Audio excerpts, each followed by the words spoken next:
Okay semua cun. Okay.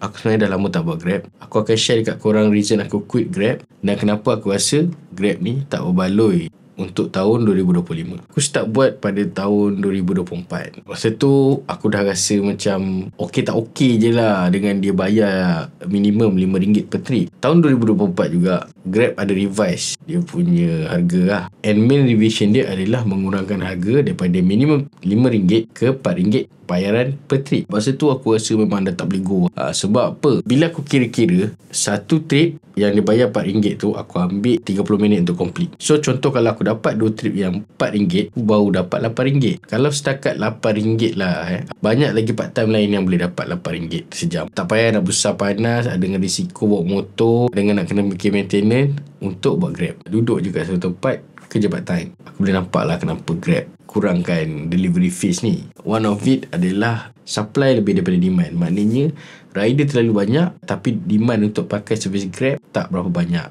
Makin lama makin ramai rider. Grab rasa tak apa, aku kurangkan fee pun masih lagi operation running as usual. Baik aku kurangkan fee je. So itulah apa yang Grab buat. Yang kedua dah tentulah kalau delivery fees ni kurang, pelanggan akan lebih tertarik untuk pakai servis Grab. So pusing-pusing dua tu je lah. Grab timbang antara and terpaksa buat decision untuk kurangkan servis fee. Yang kedua aku rasa tak berbaloi adalah risiko. Kalau kau pergi kerja oil and gas tu, risiko tinggi, bawa balik pun tinggi. Tapi Grab ni risiko dia tinggi, payment dia ceput. Tak baloi lah, tak baloi. Bila kau bawa motor, kau salah ke, kau tak salah ke, yang sakit tetap kau. Risiko tu kau sendiri tanggung. Orang kata claim insurans apa semua, tapi kesihatan kau tu tak ada tolak bandingnya. Memang kau dapat one off insurans, tapi insurans pun bukannya Grab provide, kau kena beli juga, duit lagi. Aku bukan berniat nak takutkan korang lah, tapi if korang ada family, aku sarankan korang fikir balik lah risk reward ratio dia ni. Yang ketiga, ni pun perit juga.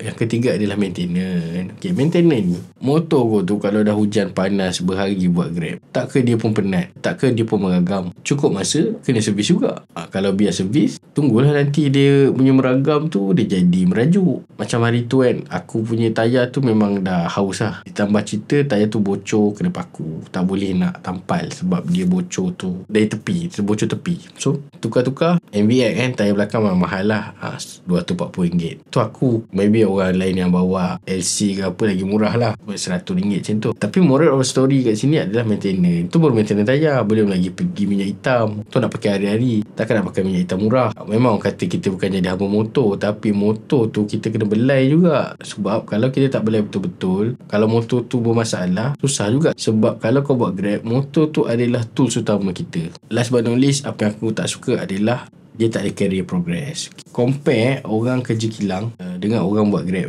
Kalau akulah sebagai owner syarikat nak interview orang, kalau kau ada pengalaman Grab 5 tahun pun, interview sama dengan orang yang pengalaman kilang 1 tahun, aku akan ambil orang yang pengalaman kilang tu 1 tahun. Aku prefer pengalaman kilang 1 tahun tadi.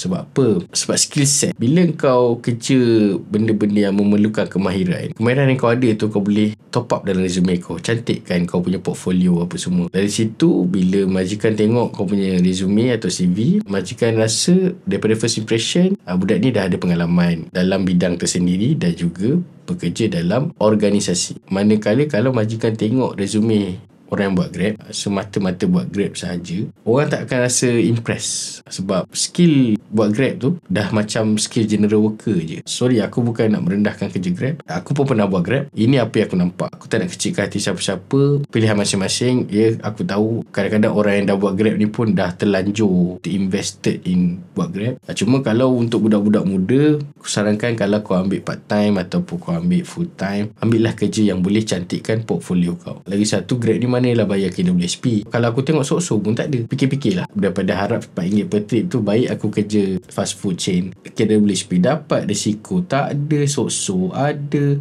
makan dapat, kerja dalam aircon pula tu. Cuma satu je lah untuk Grab ni, dia fast money. Mana kau buat hari ni kau terdapat duit, dan juga kau boleh buat bila-bila masa yang kau nak. Itu sahaja. Dia ada flexibility. So korang fikir elok-elok. Assalamualaikum.